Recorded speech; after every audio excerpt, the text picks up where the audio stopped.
Postavte sa pred zrkadlo. Otvorte svoju aplikáciu. Aplikácia je intuitívna a povedie vás: stlačte tlačidlo Spustiť skenovanie a postupujte podľa pokynov. Zapnite zvuk telefónu a postupujte podľa pokynov na obrazovke. Umiestnite svoj telefón do držiaka na telefón. Vložte trubicu na retrakciu líc do držiaka na telefón. Keď je váš držiak na telefón správne pripojený k retraktoru, budete počuť kliknutie.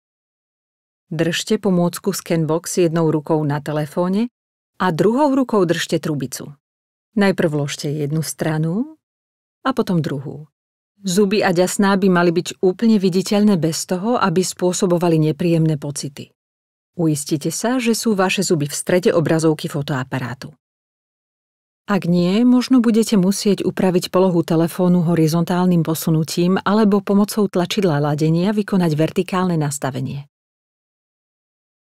Počas skenovania vás jednotlivými krokmi prevedú zvukové pokyny. Poďme na to. V tomto kroku zhryznite zadné zuby a držte ich spolu. Skenovanie spustíte dvojitým klepnutím na obrazovku. Hýbte hlavou hneď, ako fotoaparát vydá zvuk. Posuňte Scanbox na jednu stranu. Teraz presuňte Scanbox na druhú stranu. Uistite sa, že Scanbox posúvate rovnakou rýchlosťou ako ukazovateľ priebehu. Skenujte úplne do strany, aby ste sa uistili, že sú dobre viditeľné zadné zuby. Ak je to jednoduchšie, môžete tiež mierne otočiť hlavu v opačnom smere. Vráťte sa do stredu. Ak potrebujete reštartovať aktuálny krok, jednoducho stlačte tlačidlo Reštartovať. V ďalšom kroku budete musieť držať zuby mierne od seba a skenovať zo strany na stranu. Pokračujte dvojitým klepnutím.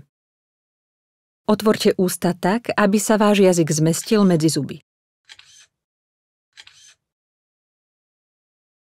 V ďalšom kroku budete musieť ústa otvoriť doširoka a skenovať nahor a nadol.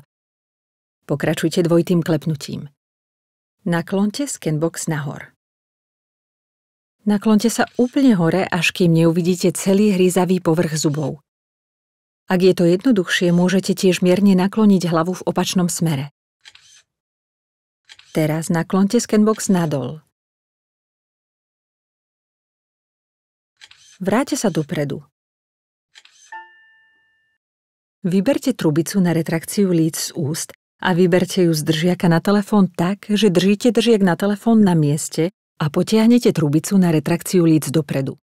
Nájdite si čas na kontrolu svojich fotografií. Ak vaše obrázky nedodržiavajú pokyny na obrazovke, môžete ich znova nasnímať. Po overení všetkých vašich fotografií môžete odoslať váš sken. To je všetko. Teraz ste na rade, aby ste vyskúšali svoje prvé skenovanie.